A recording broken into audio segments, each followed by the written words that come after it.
ਚੂਰੀ ਚੂਰੀ ਚੂਰੀ ਚੂਰੀ ਚੂਰੀ ਚੂਰੀ ਸੋਹਣੀ ਤਰ੍ਹਾਂ ਵੇਖਿਆ ਕਿਸੇ ਨੀ ਮੈਂ ਅੱਧੀਓਂ ਹੋ ਗਈ ਪੂਰੀ ਸੋਹਣੀ ਤਰ੍ਹਾਂ ਵੇਖਿਆ ਤੇ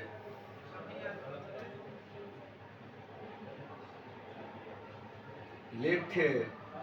ਲੇਖੇ ਲੇਖੇ ਲੇਖੇ ਲੇਖੇ ਲੇਖੇ ਨੀ ਹਰ ਪਾਸੇ ਯਾਰ ਦਿਸਦਾ ਮੇਰੀ ਥਾਂ ਤੇ ਖਲੋ ਕੋਈ ਵੇਖੇ ਨੀ ਹਰ ਪਾਸੇ ਯਾਰ ਦਿਸਦਾ ਗਾਲਾ ਗਾਲਾ ਗਾਲਾ ਵੇਲੇ ਕੋਲੋਂ ਗੁੱਡੀ ਪੁੱਛਿਆ ਇੱਥੇ ਕੱਢ ਵਿੱਚ ਹੁੰਦਾ ਹਾਇਆ ਵੇਲੇ ਕੋਲੋਂ ਗੁੱਡੀ ਸਾਰਾ ਲੁੱਟ ਕੇ ਤੇ ਲੈ ਗਈ ਉਹ ਟੇਸ਼ਨ ਨੀ ਤੈਨੂੰ ਕੀ ਮੈਂ ਅੱਖਾਂ ਕੱਢੀਏ